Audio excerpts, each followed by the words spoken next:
efecto invernadero y enterrarlos. Una industria en plena expansión en el siglo XXI. Edificios sostenibles y ríos que renacen.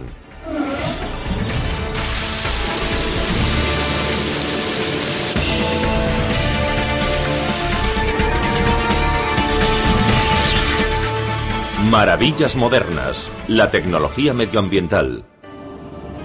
El siglo XXI representa una encrucijada para el planeta Tierra. Y para sus habitantes más intrépidos, inteligentes e insaciables, los seres humanos. Muchos de nuestros logros son un arma de doble filo. Los seres humanos hemos causado estragos incalculables en el planeta que habitamos. Hemos arrasado el 50% de los bosques de la Tierra, exterminado innumerables especies, encauzado ríos enormes y quemado en un siglo y medio combustibles fósiles acumulados durante millones de años. Nuestro mayor impacto en el planeta y el mayor reto de nuestra civilización será probablemente el aumento constante de las temperaturas durante el próximo siglo. Organizaciones científicas de todo el mundo han relacionado el calentamiento actual del planeta con los gases de efecto invernadero originados por los humanos, aquellos que retienen el calor del Sol en nuestra atmósfera. El gas de efecto invernadero más significativo es el dióxido de carbono, que procede en su mayor parte de la combustión de petróleo, carbón y gas natural. Si no adoptamos medidas cruciales para invertir esta tendencia, dentro de 50 años habrá más CO2 en la atmósfera de lo que jamás hayan registrado los científicos, que se remonta a unos 700.000 años. Sabemos cuáles serán, a grandes rasgos, las consecuencias: inundaciones, olas de calor, escasez de agua y alimentos en algunas zonas. No sabemos en qué proporción. Una de las soluciones más importantes al problema del dióxido de carbono se desarrolla en un lugar inesperado. Un campo petrolífero bajo las llanuras de Saskatchewan. Esta reserva de petróleo, llamada Midale Field, es también el campo de pruebas de una tecnología del siglo XXI conocida como captura y almacenamiento geológico de CO2. Esta consiste en capturar emisiones de carbono y enterrarlas bajo tierra. El Midale Field, explotado por la Apache Canada Limited, se perforó por primera vez en 1953. Tiene una capacidad de 525 millones de barriles de petróleo. Pero como sucede en muchas otras reservas del planeta, el petróleo más fácilmente recuperable ya ha sido extraído. El petróleo de Midale Field se encuentra en rocas parecidas a estas. Se trata de rocas muy sólidas. Tienen el aspecto de esponjas, con poros vaculares, llamados bags. Estos poros están llenos de petróleo y en algunos casos de agua y petróleo. Necesitamos extraer el petróleo de estas rocas y conducirlo a un pozo en la superficie. Para hacerlo se necesita presión. Desde los años 60 en Midale Field se ha utilizado la inyección de agua para aumentar la presión subterránea y así empujar el petróleo hacia los pozos de extracción. Pero una gran cantidad de petróleo se aferra a las rocas y no puede ser separado de ellas usando agua. Lo que hay que hacer es inyectar un disolvente para que se combine con el petróleo y así poder separarlo de las rocas. La compañía Apache ha decidido utilizar el dióxido de carbono como disolvente. El CO2 que transporta esta tubería ha sido comprimido a una presión de unos 140 kilos por centímetro cuadrado, hasta el punto en que se comporta como un líquido. A continuación se inyecta directamente en la reserva, a 1457 metros bajo tierra. Cuando inyectamos el CO2 en la reserva, se combina con el petróleo y modifica sus propiedades químicas y físicas, lo que le permite separarse de la roca. Así podemos aprovechar un petróleo al que de otro modo no tendríamos acceso. Utilizar CO2 para separar el petróleo de la roca no es una tecnología nueva. Lo novedoso es el origen de este CO2. 322 kilómetros hacia el sur, en Beulah, Dakota del Norte, se encuentra la Dakota Gasification Company, que quema carbón para fabricar combustibles sintéticos. Este proceso emite una gran cantidad de dióxido de carbono a la atmósfera, o lo hacía hasta hace no mucho tiempo. En la actualidad, este CO2 se recoge en las chimeneas, se comprime y se envía por una tubería de 322 kilómetros hasta Canadá. Tanto en Maydale Field como en el cercano Weyburn Field, explotado por Encana, utilizan el CO2 en la llamada recuperación asistida de petróleo.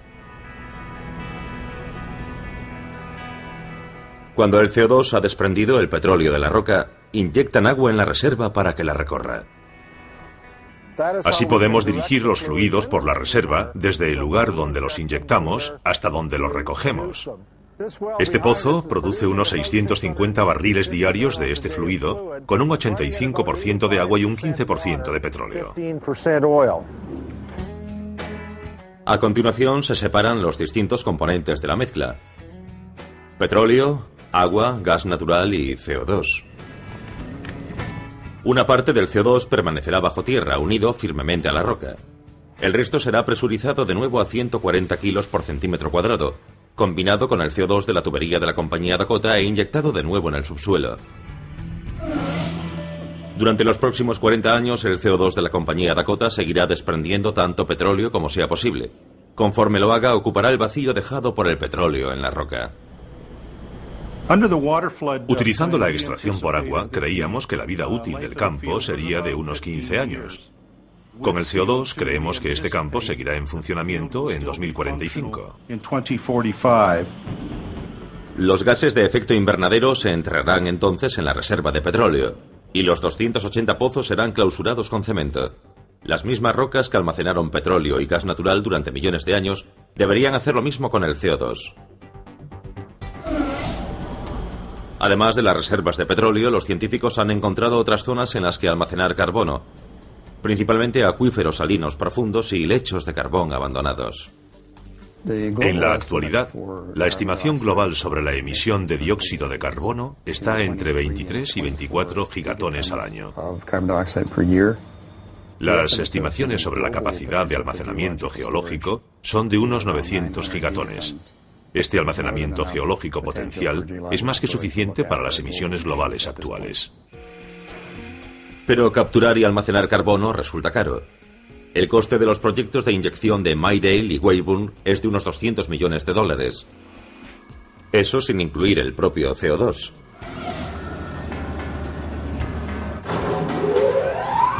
Pero esta elevada inversión permitirá a las compañías Apache y Encana producir 215 millones de barriles que no se podrían conseguir de otro modo, y que generarán miles de millones de dólares.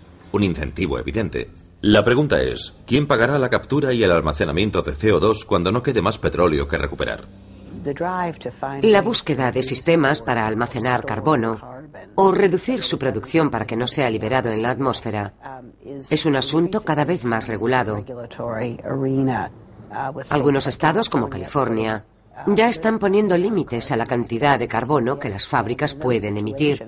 En estas situaciones, para poder seguir proporcionando electricidad a sus clientes, las fábricas tendrán que encontrar modos de capturar y almacenar carbono. Si no lo hacen, tendrán que abandonar ciertas tecnologías que les han resultado muy rentables en el pasado. Lejos de las llanuras de Saskatchewan, barridas por el viento, en el caluroso desierto de Arizona, otra compañía ha conseguido dejar de emitir CO2 empleando un sistema literalmente verde. La central eléctrica Red Hawk, propiedad del Servicio Público de Arizona, es una gran estación eléctrica de ciclo combinado. Quema gas natural para hacer girar sus gigantescas turbinas, que generan 1000 megavatios de electricidad. La mayor parte de los desechos producidos por la combustión de hidrocarburos son agua y dióxido de carbono, que normalmente se emite a la atmósfera como gas de efecto invernadero. Pero si se combinan el H2O y el CO2 con los rayos del sol de Arizona, se obtiene la fórmula mágica de la fotosíntesis. Así que el Servicio Público de Arizona se alió con una compañía llamada Green Fuel Technologies, a fin de realizar un innovador experimento: capturar con algas parte de los gases de efecto invernadero producidos por la central. Las algas solo tienen una misión en la vida: consumir CO2 y dividirse, por lo que son el medio perfecto para encargarse de nuestras emisiones de CO2 de efecto invernadero. El CO2 y los restos de agua se recogen en el cañón de la chimenea de gas natural y son conducidos mediante tuberías hasta estos tanques bioreactores. Como todas las plantas, las algas consumen el carbono como alimento para su proceso de crecimiento y expulsan solo oxígeno. Este proceso comienza en el vivero, donde los biólogos de Green Fuel cultivan diversas variedades de algas. Casi todas las especies de algas se duplican durante el fotoperíodo de un día, 8 horas, y aquí en el vivero conseguimos 3 fotoperíodos. Usamos los restos de agua de la central para cultivar estas algas. Así que adaptamos estas algas a este entorno en particular, a esta agua en particular y a este gas en particular. Así logramos que sean muy resistentes en esta zona.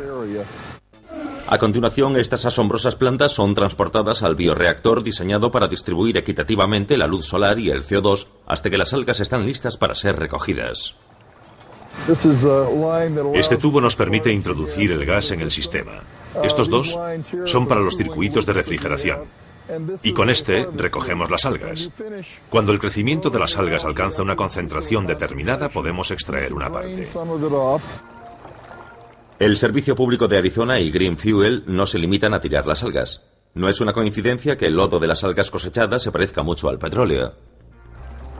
Al igual que los hidrocarburos, las algas son químicamente complejas y contienen gran cantidad de energía. Utilizamos las algas mediante un proceso de 3 etapas. La primera consiste en recoger los aceites de las algas para fabricar biodiesel. En la segunda recogemos el almidón que contienen las algas y con él fabricamos etanol. Lo que queda de las algas son proteínas que podemos utilizar como alimento para el ganado. Estas algas también pueden ser secadas y quemadas de nuevo en la central eléctrica. Pero también se pueden utilizar para fabricar papel, plásticos o alimento.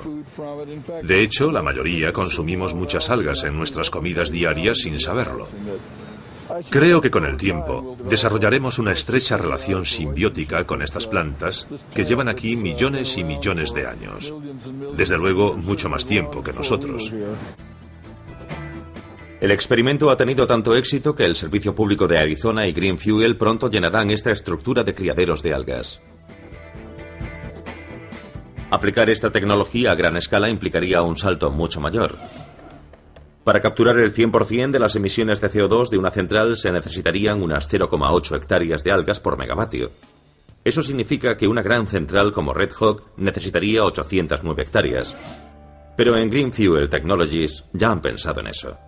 En los Estados Unidos hay más de 1.700 centrales eléctricas, lo bastante grandes para albergar instalaciones como estas. Y gracias a sus subproductos potencialmente rentables, el papel de las algas en la reducción de las emisiones de carbono podría autofinanciarse. Para resolver el problema del carbono se necesitarán diversas soluciones simultáneas, como salvar bosques y humedales que capturan naturalmente el CO2 y extender el uso de energías renovables que no emiten carbono.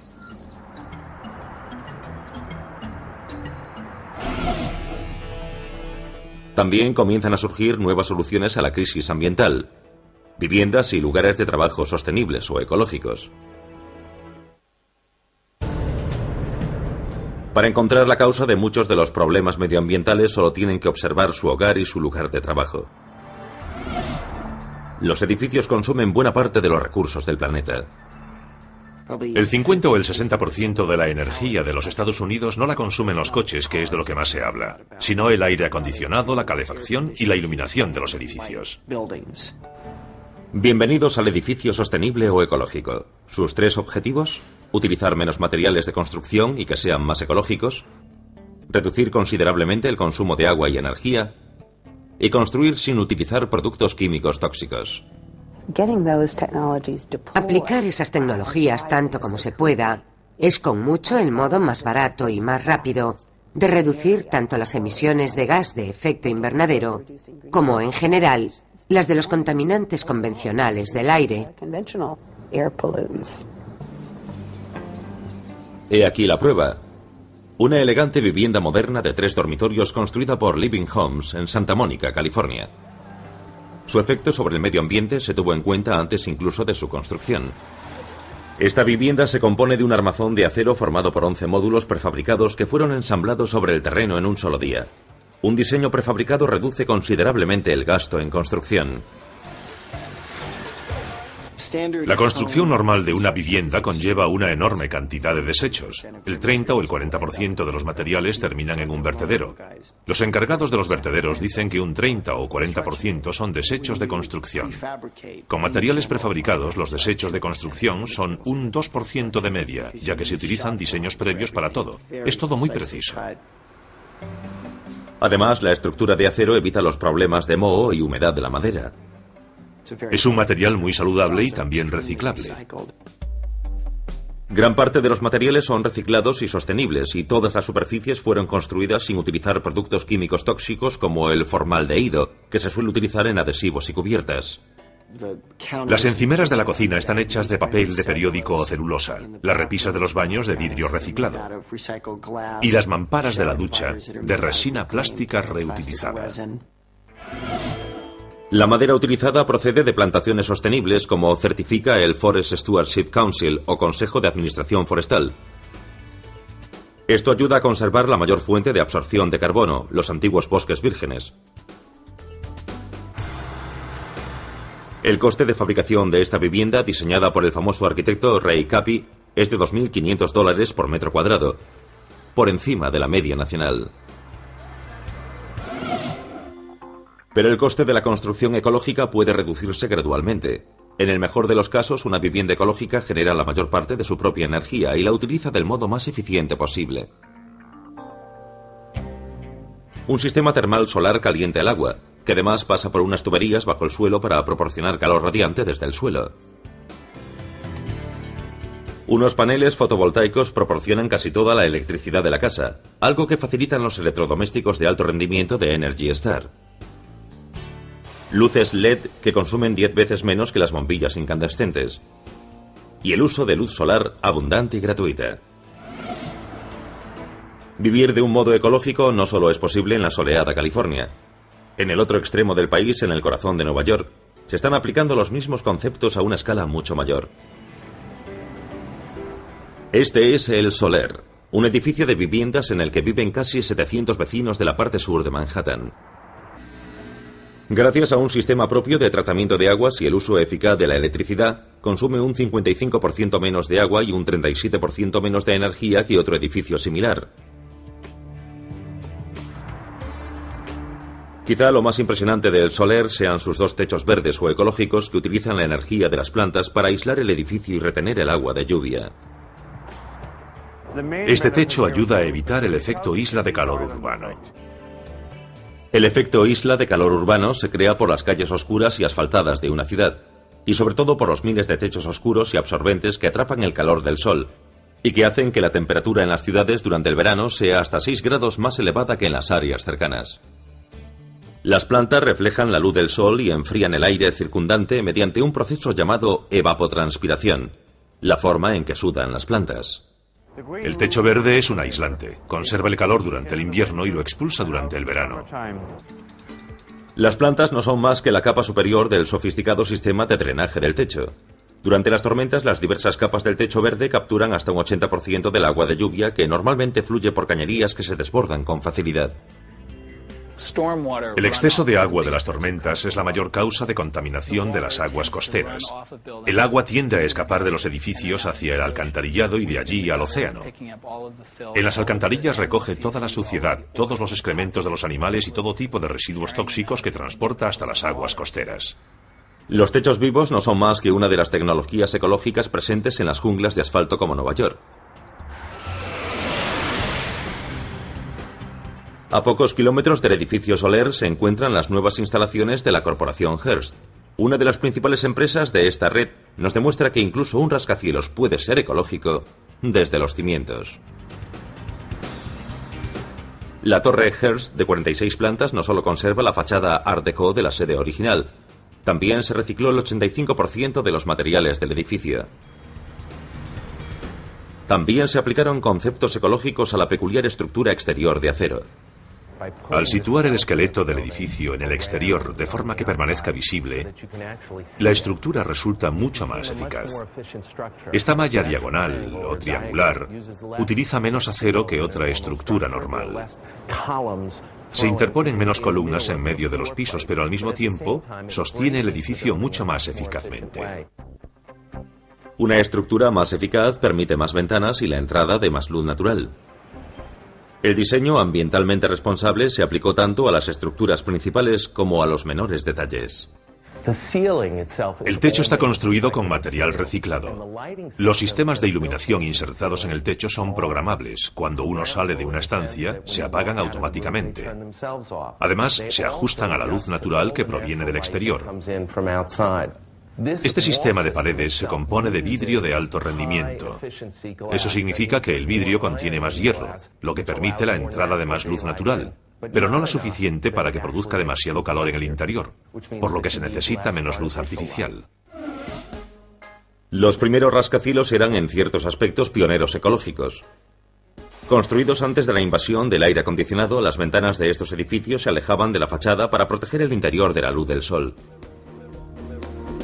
Las ventanas podían abrirse para crear una ventilación cruzada gracias a las plantas estrechas. Los primeros edificios de gran altura utilizaban material térmico de mampostería para absorber calor durante el día y liberarlo durante la noche. Estos métodos de refrigeración pasiva se consideran en la actualidad técnicas de construcción ecológica. La torre Hearst, como el Soler, recoge y recicla el agua de lluvia, pero en mucha mayor cantidad. Este tanque alberga 53.000 litros. Aquí se almacena el agua de la lluvia. Sus muros de hormigón tienen 45,7 centímetros de espesor. El agua de lluvia se filtra 3 veces y pasa al sistema de aire acondicionado, donde alimenta a las torres de refrigeración. Por estas torres pasan 4.000 toneladas de agua de refrigeración. Durante el verano, por supuesto, es cuando más se utiliza esa cantidad de agua. El agua de lluvia también tiene otra curiosa aplicación llamada icefall o cascada de hielo, que enfría y humedece el atrio o patio central. Gracias sobre todo al uso de agua de lluvia, la torre Hearst utiliza un 10% menos de agua que un rascacielos normal y un 26% menos de electricidad, lo que conllevará otro tipo de ahorro ecológico. Esta será nuestra sede durante los próximos 100 años y por eso estas tecnologías resultan muy eficaces.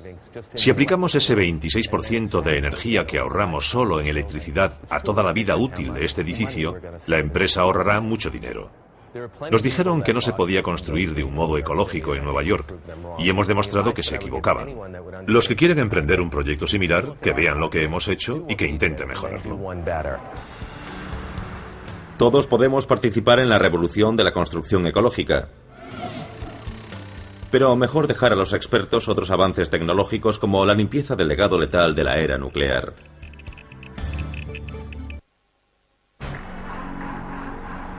Este es el complejo secreto Y-12 del Departamento de Energía en Oak Ridge, Tennessee. El Laboratorio Nacional de Oak Ridge fue uno de los principales centros de los Estados Unidos para enriquecer uranio y desarrollar bombas nucleares. Desde la Segunda Guerra Mundial hasta el fin de la Guerra Fría, buena parte del trabajo se realizó en el Y-12. En realidad son 3 plantas, Y-12, X-10 y K-25. Todas formaban parte del proyecto Manhattan durante la Segunda Guerra Mundial para desarrollar armamento nuclear y enriquecer uranio por primera vez para fabricar las bombas que se utilizaron en Hiroshima, por ejemplo. Durante décadas, el uranio y otros residuos tóxicos simplemente se enterraban. Todo se hacía con tanta rapidez que no tenían tiempo para deshacerse de los residuos de un modo más apropiado. Desde la planta Y-12, donde se procesaban componentes de las armas nucleares, los residuos se almacenaban en depósitos. La Y-12 produjo millones de litros de residuos procedentes de la fabricación de armamento nuclear que se depositaron aquí hasta 1984.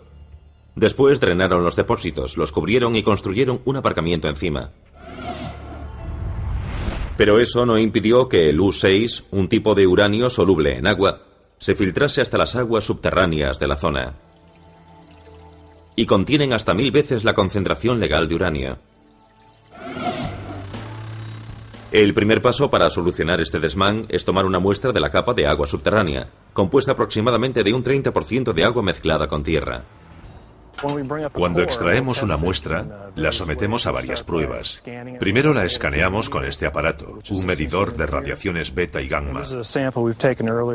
Esta es una muestra que hemos extraído anteriormente. Presenta bastante actividad, como demuestra el sonido del medidor. Podemos seguir examinándola con el fluorímetro de rayos X. Mediante la fluorescencia de cada elemento, podemos saber cuántos de esos elementos contiene y medirlos en partes por millón. La Y12 y otras instalaciones del Departamento de Energía se enfrentan a un problema que hasta hace no mucho tiempo no tenía solución. Unos 32 estados presentan contaminación por uranio, muchos de ellos debido a la extracción de uranio y su procesamiento en distintas plantas. Así que el problema está bastante extendido y concierne principalmente al Departamento de Energía, que es el responsable de esta materia. Para enfrentarse a la que podría ser la mayor tarea de limpieza medioambiental de la historia, los científicos del Laboratorio Nacional Oak Ridge han comenzado a experimentar con un nuevo sistema de biorreparación. La biorreparación es un sistema que utiliza organismos vivos como microbios o bacterias para convertir los contaminantes del suelo en elementos menos dañinos. El uso de la biorreparación para estabilizar metales pesados como el uranio 6 era un sistema revolucionario y no comprobado.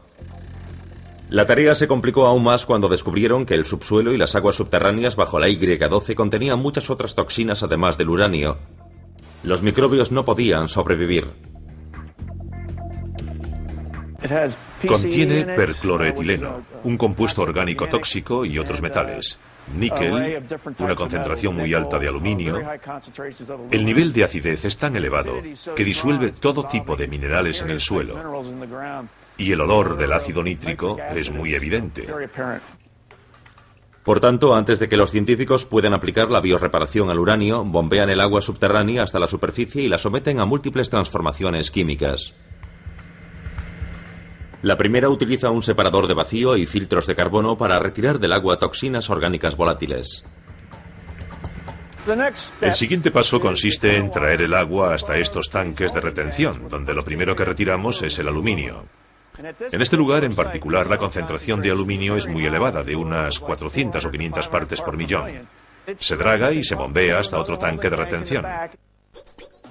El agua todavía contiene enormes cantidades de nitrato tóxico que se utilizaba para limpiar el instrumental del armamento nuclear, por lo que se bombea hasta el interior de este bioreactor de lecho fluidizado, donde los microorganismos la desnitrifican.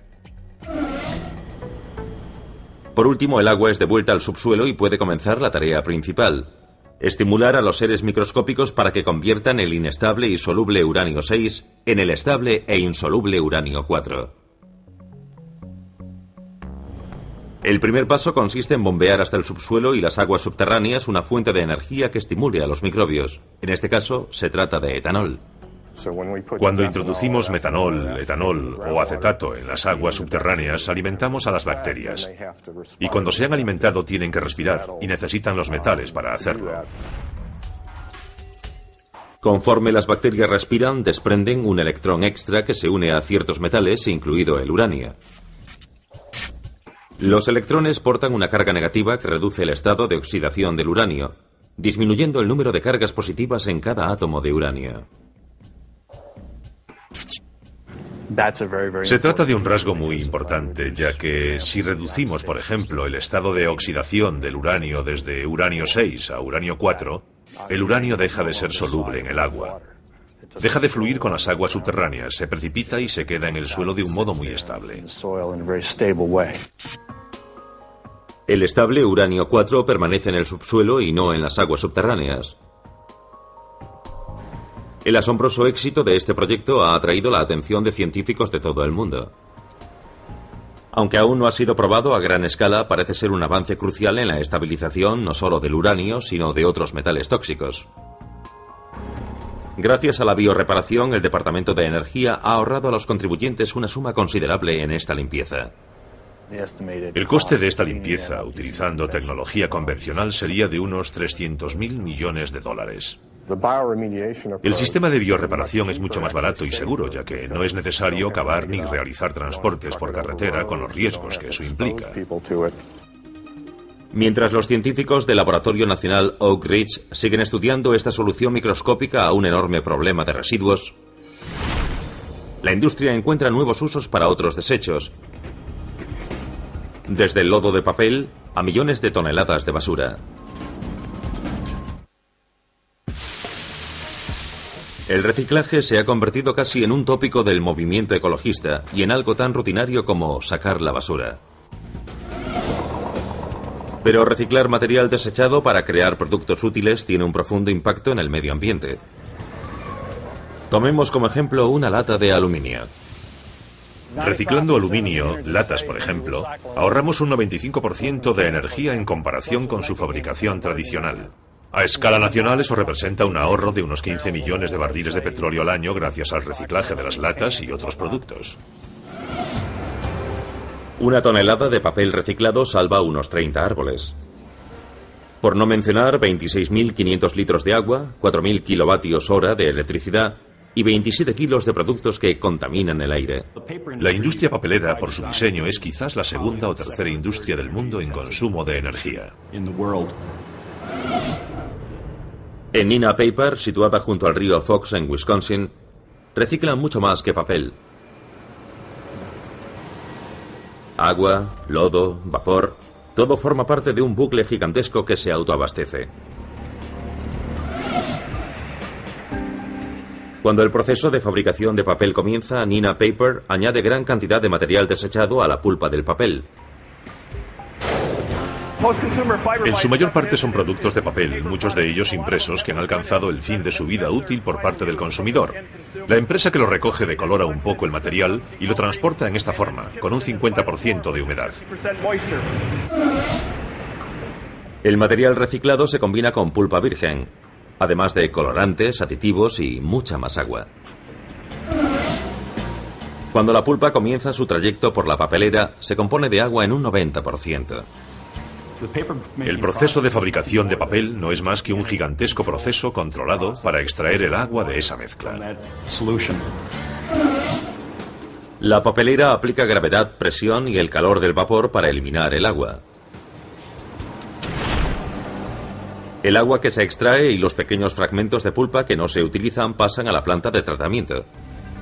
Un 30% del agua será reciclada y volverá al proceso de fabricación de papel.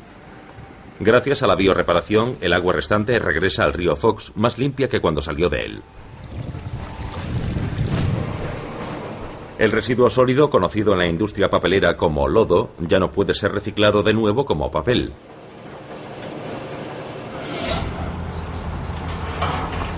Cada día, 1.300 toneladas de lodo de la fábrica Neenah y otras papeleras de la zona se transportan a la cercana central eléctrica de Fox Valley, donde se utiliza de un modo limpio como biocombustible. La parte sólida del lodo es un 50% fibra de papel, una biomasa de buena calidad que arde muy bien. El otro 50% del residuo es materia inorgánica, ceniza, fibra mineral y arcilla, que no arden demasiado bien.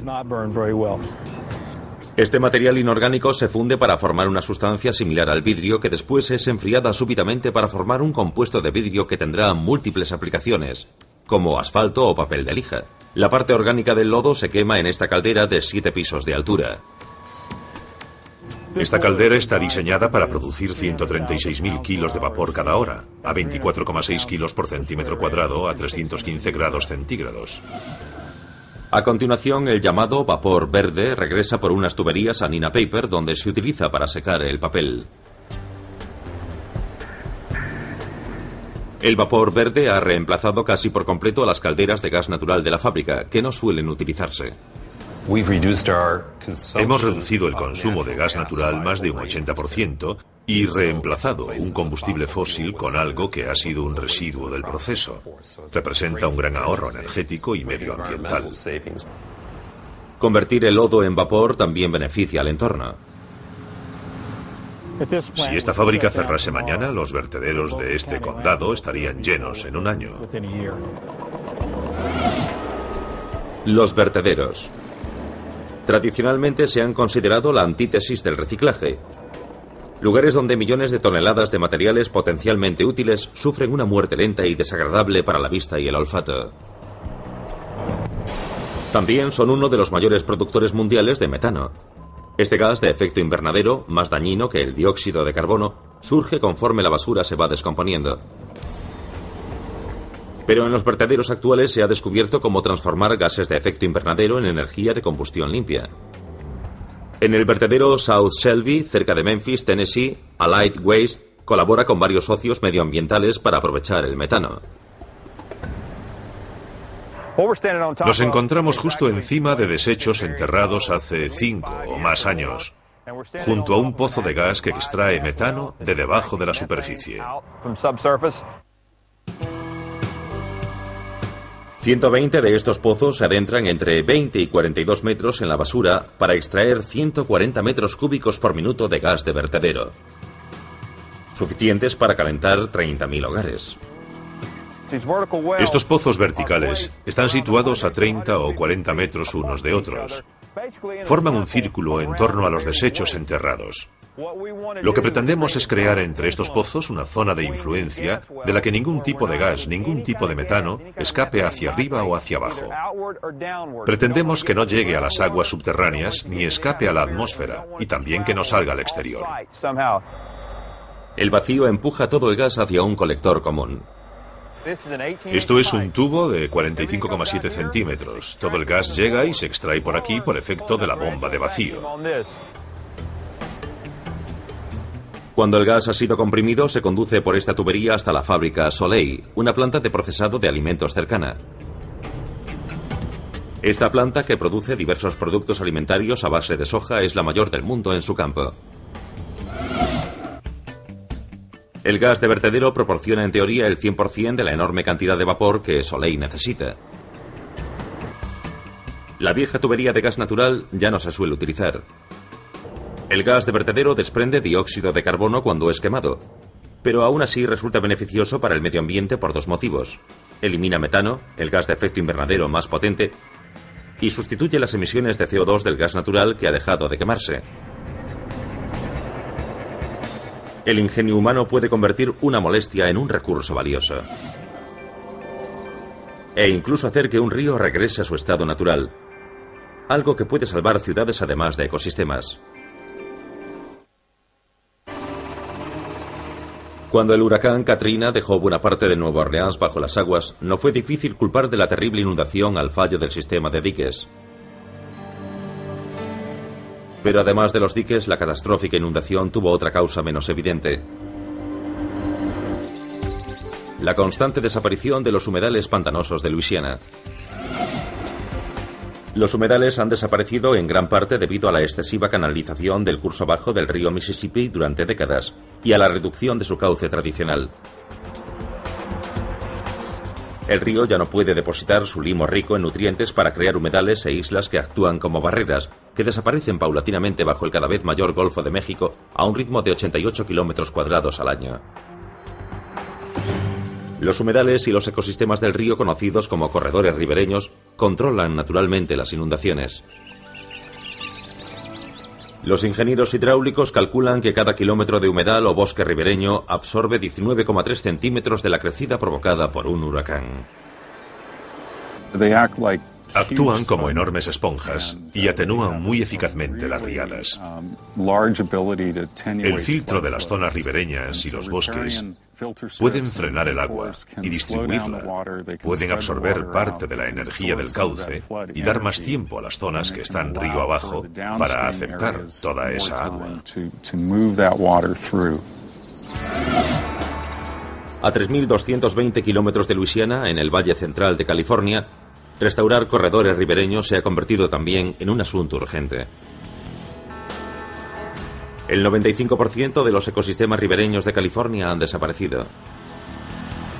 En zonas como el Delta de Sacramento y San Joaquín, donde viven 500.000 personas y se encuentran algunas de las áreas de cultivo más valiosas del país, la única protección ante una inundación catastrófica es un anticuado sistema de diques. La ciudad de Sacramento está considerada la urbe con más posibilidades de sufrir este tipo de daños en todo el país. River Partners, una organización sin ánimo de lucro, trabaja en una solución a largo plazo: restaurar los diezmados corredores ribereños de California. Reemplazan antiguas granjas propensas a inundarse, como esta de 680 hectáreas junto al río de San Joaquín, por el ecosistema original de la zona, lo que incluye 270.000 árboles.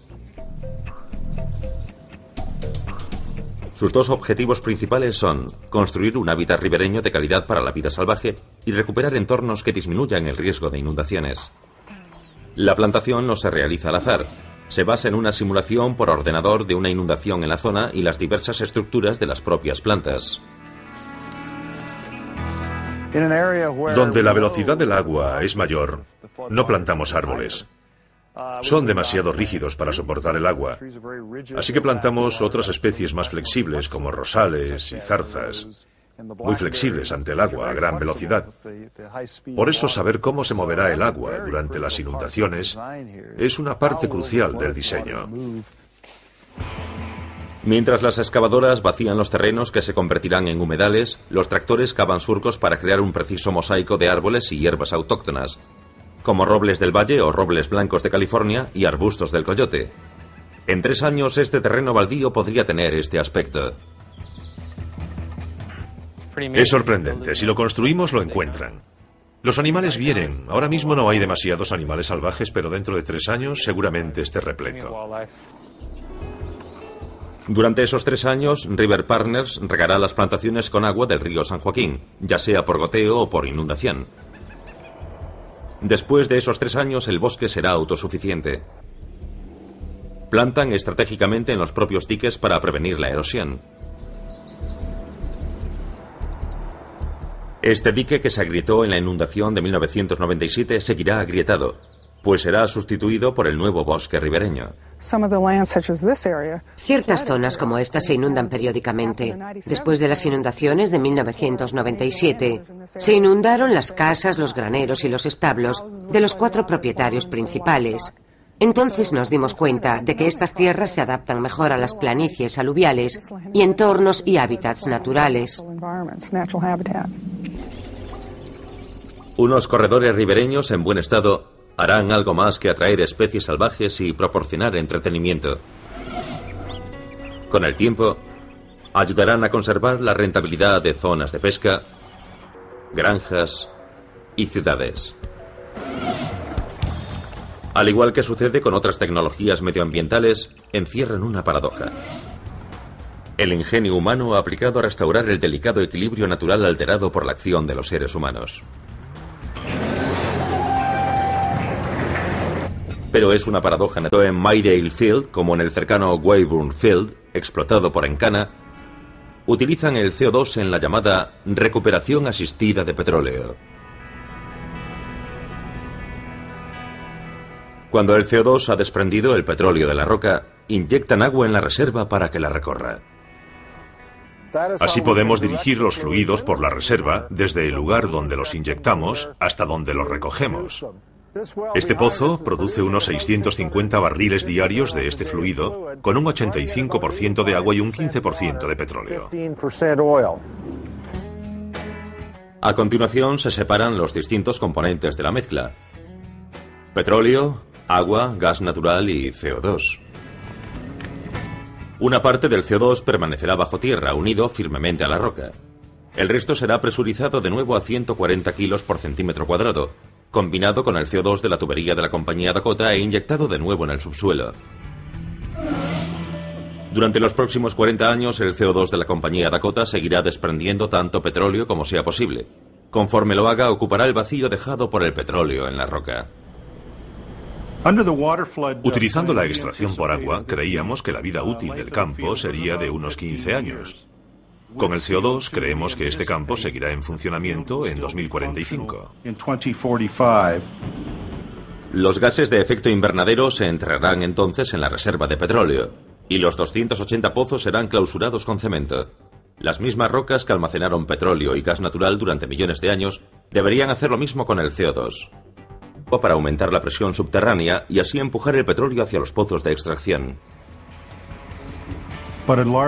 Pero una gran cantidad de petróleo se aferra a las rocas y no puede ser separado de ellas usando agua.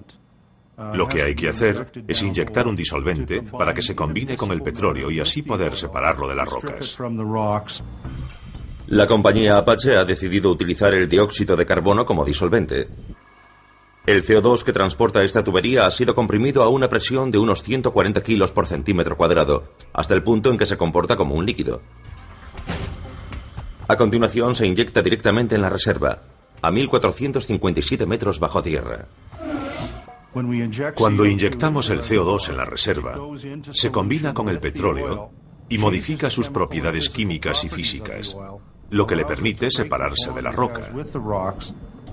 Así podemos aprovechar un petróleo al que de otro modo no tendríamos acceso. Utilizar CO2 para separar el petróleo de la roca no es una tecnología nueva. Lo novedoso es el origen de este CO2. 322 kilómetros hacia el sur, en Beulah, Dakota del Norte, se encuentra la Dakota Gasification Company, que quema carbón para fabricar combustibles sintéticos. Este proceso emite una gran cantidad de dióxido de carbono a la atmósfera, o lo hacía hasta hace no mucho tiempo. En la actualidad, este CO2 se recoge en las chimeneas, se comprime y se envía por una tubería de 322 kilómetros hasta Canadá.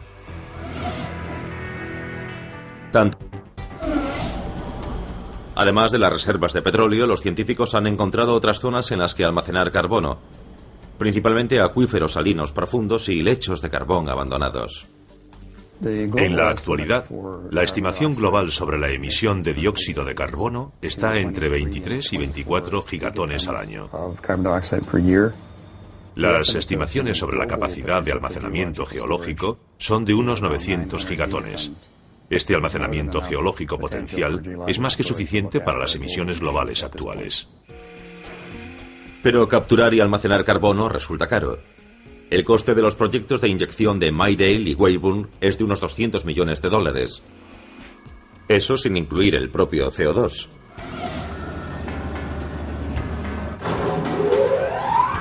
Pero esta elevada inversión permitirá a las compañías Apache y Encana producir 215 millones de barriles que no se podrían conseguir de otro modo, y que generarán miles de millones de dólares.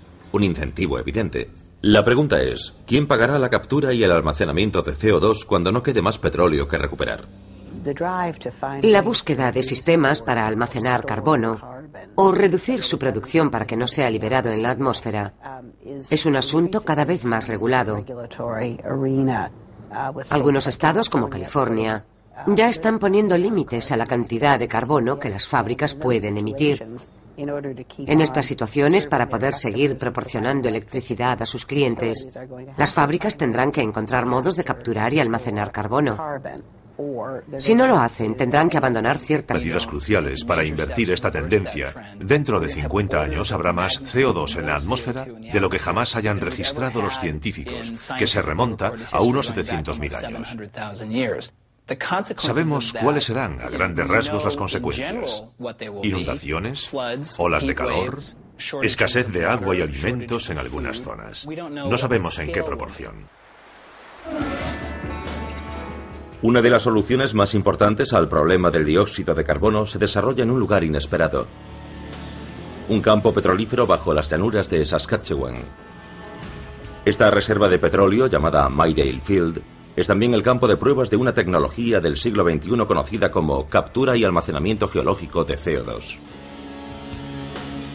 Esta consiste en capturar emisiones de carbono y enterrarlas bajo tierra. El Midale Field, explotado por la Apache Canada Limited, se perforó por primera vez en 1953.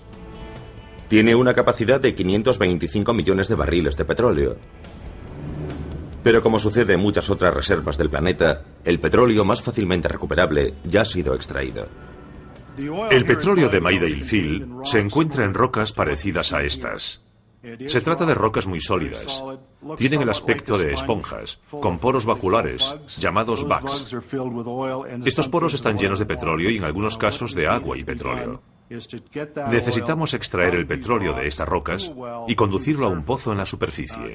Para hacerlo se necesita presión. Desde los años 60 en Maydale Field se ha utilizado la inyección de agua en invernadero y enterrarlos. Una industria en plena expansión en el siglo XXI. Edificios sostenibles y ríos que renacen.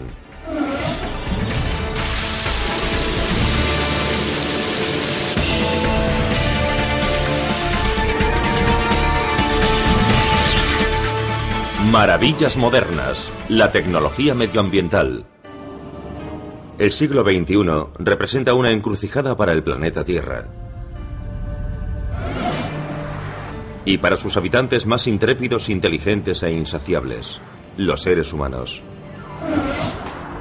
Muchos de nuestros logros son un arma de doble filo. Los seres humanos hemos causado estragos incalculables en el planeta que habitamos. Hemos arrasado el 50% de los bosques de la Tierra, exterminado innumerables especies, encauzado ríos enormes y quemado en 1,5 siglos combustibles fósiles acumulados durante millones de años. Nuestro mayor impacto en el planeta y el mayor reto de nuestra civilización será probablemente el aumento constante de las temperaturas durante el próximo siglo. Organizaciones científicas de todo el mundo han relacionado el calentamiento actual del planeta con los gases de efecto invernadero originados por los humanos, aquellos que retienen el calor del Sol en nuestra atmósfera. El gas de efecto invernadero más significativo es el dióxido de carbono, que procede en su mayor parte de la combustión de petróleo, carbón y gas natural. Si no adoptamos